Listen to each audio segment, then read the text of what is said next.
નમસ્કાર, આપ જોઈ રહ્યા છો નેશન પ્લસ ન્યૂઝ. હું છું આપની સાથે હિરલ પંડ્યા. ગીર સોમનાથ જિલ્લામાં જાણે આબ ફાટ્યું હોય તેવી સ્થિતિ સર્જાઈ છે. ખાસ કરીને વેરાવળ અને સૂત્રાપાડા પંથકમાં મેઘરાજાએ રૌદ્ર સ્વરૂપ ધારણ કર્યું છે.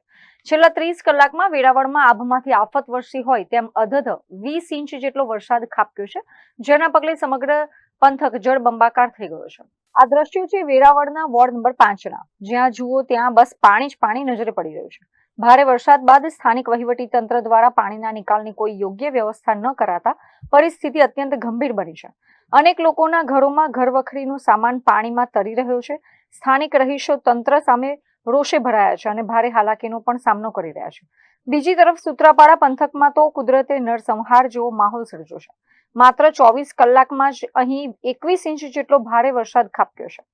સૂત્રાપાડાના ખેતરો અને ઝાલા વડોદરા ગામના આકાશી દ્રશ્યો સામે આવ્યા છે, જે જોઈને કાળજું કંપી ઉઠે છે. હજારો વીઘા જમીનમાં અત્યારે માત્ર દરિયા જેવા દ્રશ્યો સર્જાયા છે. ગઈકાલ બપોરથી જ વરસાદે વિરામ લીધો છે અને વિરામ લીધાના 16 કલાક બાદ પણ નીચાણવાળા વિસ્તારોમાં હજી સુધી પાણી ઓસરવાનું નામ નથી લઈ રહ્યા. સૂત્રાપાડાથી વાવડી અને પ્રશ્નાવડા રોડની સાઈડમાં આવેલા ખેતરોમાં ખેડૂતોનો મોંઘા દાટનો પાક સંપૂર્ણપણે પાણીની નીચે ગરકાવ થઈ ગયો છે. સૂત્રાપાડા કોડીનાર સ્ટેટ હાઈવે નજીકના નીચાણવાળા વિસ્તારો હજી પણ પાણીથી તરબોળ છે, જેના કારણે જગતનો તાત ભારે ચિંતામાં મુકાયો છે.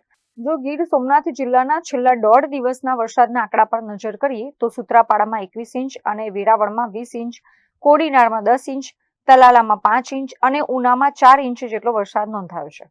જ્યારે ચાલુ સિઝનમાં કુલ વરસાદની વાત કરીએ તો સૂત્રાપાડા અને વેરાવળમાં અત્યાર સુધીમાં કુલ 22 ઇંચ, કોડીનારમાં 9 ઇંચ, તલાલામાં 7 ઇંચ, ઉનામાં 4 ઇંચ અને ગીર ગઢડામાં 2 ઇંચ સિઝનનો કુલ વરસાદ નોંધાઈ ચૂક્યો છે.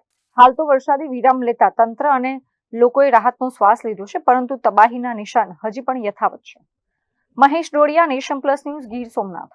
સમાચારોના સતત અપડેટ મેળવવા માટે અમારી નેશન પ્લસ ન્યૂઝની યુટ્યુબ ચેનલને સબસ્ક્રાઇબ કરો, બેલ આઇકન દબાવો અને જોડાયેલા રહો ફેસબુક, ઇન્સ્ટાગ્રામ અને ટ્વિટર પર.